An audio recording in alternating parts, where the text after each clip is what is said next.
Good evening all, and welcome to tonight's live stream covering Ramaphosa's call for a day of prayer. I do wonder if Ramaphosa is going to have a Sangoma present, throw the bones and call up the ancestors. I guess we'll have to wait and see. Let's hope he's not late as usual.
Good evening, fellow South Africans. This evening I'd like to address you on matters that are of importance to many people in our country. Firstly, the call by religious leaders for a day of prayer as the country unites against the coronavirus pandemic. And secondly, the decisions of the National Coronavirus Command Council on proposals made by religious leaders on the gradual resumption of certain religious activities. The coronavirus pandemic has had a profound impact on all South Africans. Our Minister of Health today advised me that we now have over 20,000 people in our who are infected and close to 500 people who have lost their lives. This continues to cause great distress amongst all of us as citizens of South Africa. At the same time, we are thankful that more than 11,000 people have recovered from coronavirus. Families are struggling to make ends meet. Businesses have been badly hit, and some have even had to shut down.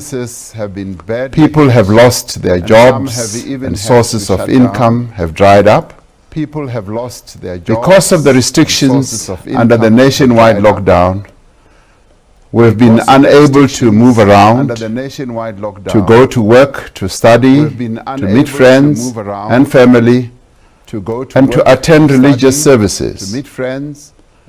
Yet even at this time of crisis, we have cared for each other, shown compassion and solidarity, and have sought to alleviate the plight of the most vulnerable in our country. This pandemic has also taken a toll on us emotionally and spiritually.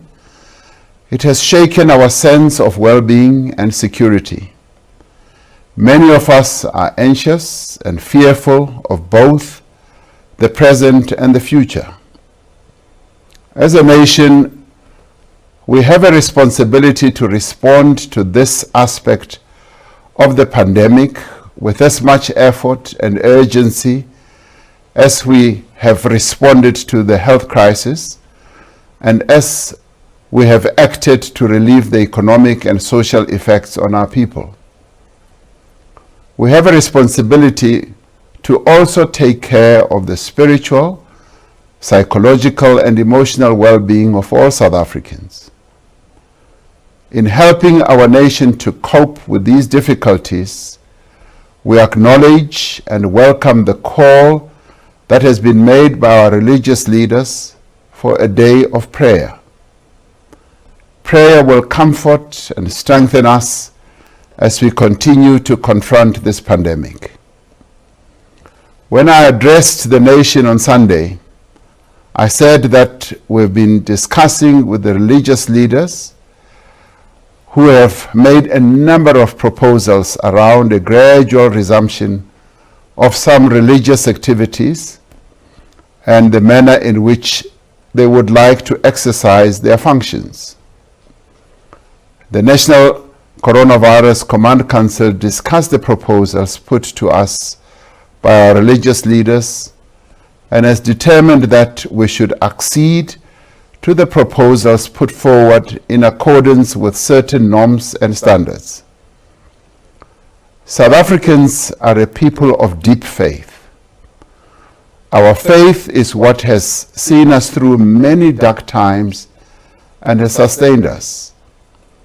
We understand the great importance that the closure of places of worship have had on members of the faith community, and that this has worsened the distress of communities who are unable to worship in congregation.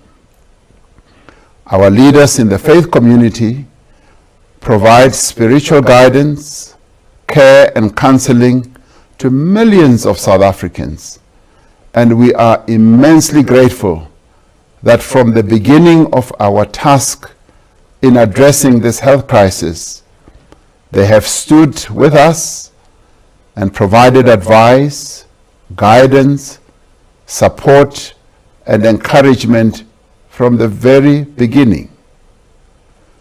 The faith community is an integral part of South African life and has made a great contribution in the fight against the coronavirus. With our focus now on enabling our people to cope during this crisis and rebuilding our shattered economy, as well as assisting individuals and businesses whose livelihoods have been negatively impacted, we recognize and appreciate the important role the faith community has played in the provision of spiritual support and social relief. Much of it has been done under extremely difficult circumstances with minimal resources. In such a time of crisis, the noble values that are shared by all faith communities have truly come to the fore. Values of charity and doing good works, of helping the needy, of feeding the hungry, and caring for the sick.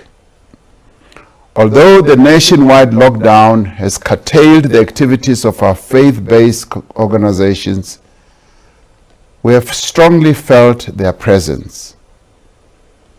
They have helped to keep our spirits up. They have encouraged us to remain focused. Above all, they have consistently reminded our people that the lockdown regulations are in place for the common good and the welfare of all of us. As we now prepare to move to coronavirus alert level 3, on the 1st of June, we recognize and appreciate their deep desire to return to their duties, to serve their communities, and to serve society. After consideration, following consultation with our religious leaders, we have therefore determined that as part of the regulations for alert level 3, the current restrictions on congregational worship will be eased in a carefully measured way. Places of worship may reopen subject to strict restrictions which are absolutely necessary if we are to prevent infections from rising in accordance with norms and standards that will be set out in the regulations. Churches, synagogues, mosques, temples, and other recognized places of worship may resume services, but these will be limited in size to 50 people or less, depending on the space available. Social distancing will have to be observed, and all worshippers and participants will have to wear face masks in line with the current regulations. All religious organizations must put protocols in place for, among other things, thoroughly cleaning and sanitizing places of worship before and after services. Our faith communities must ensure that any religious rituals that carry even the slightest possibility of exposing worshippers to risk should be avoided, and that where they form an essential part of religious practice, that sanitation is paramount. Our religious leaders will be recognized as essential religious frontline workers for purposes of spiritual counseling to members of their faith organizations. Religious leaders will continue to officiate at funerals of no more than 50 people. Our religious leaders occupy positions of immense trust and authority in our communities and need to play a proactive role in raising the level of public awareness around the coronavirus in their services, in faith communication groups, and through their pastoral work and activities. We welcome the offers that our religious leaders have made to make their facilities available for the fight against coronavirus by providing additional space for school lessons, for quarantine, for screening and testing, and for places of shelter for survivors of gender-based violence. This we are grateful for. This new phase of managing the coronavirus as a constant in our daily lives will be in many respects more difficult. It demands vigilance, and it will continue to demand sacrifices of all of us. The social distancing and hygiene measures that are in place under the lockdown will have to continue way into the future and cannot be abandoned or compromised. Let us continue to be guided by the overriding principle of doing whatever it takes to preserve life. Our faith-based organizations have shown in both word and deed their commitment to the national effort to combat this virus. We will continue to engage with various constituencies across society around their concerns and deal with the suggestions they are making to move safely towards easing various restrictions. Throughout this difficult time, we have remained firm and united.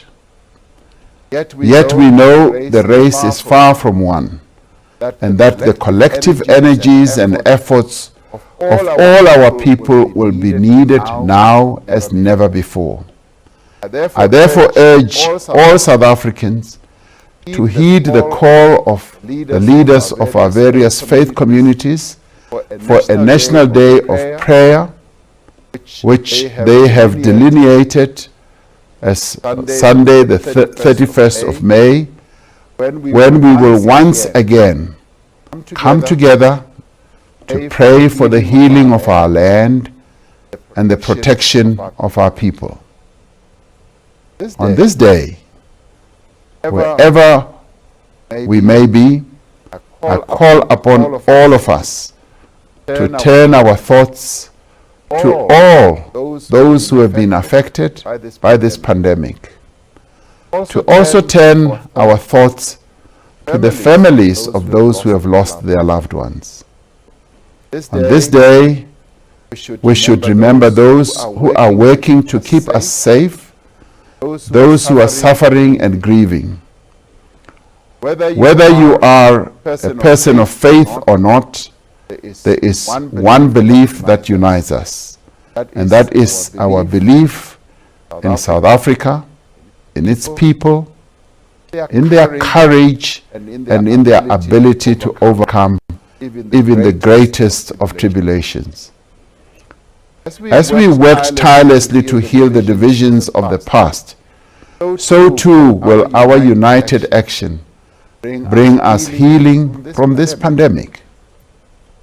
May God continue to bless South Africa and protect her people.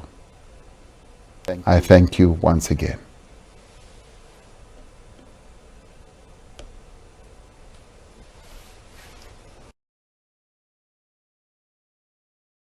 Okay guys, that was a complete and utter nothing burger again. Now don't forget at 8 p.m, that's in about 15 minutes, we'll be going live with Marius Harding. And we'll be talking about the Boer history. And we're going right back before 1652. It's going to be a fascinating historical journey. So please guys, remember to join us at 8 p.m. tonight. And as I say, I'll be with Marius Harding. Hope to catch you then. I'll just put the link in the side chat one more time so you can just click on that and just shoot off to that particular screen. And don't forget to subscribe guys, we have some fantastic live streams on here. Alrighty, I'm going to turn off this channel now and get ready for the 8 p.m. one. Bye for now.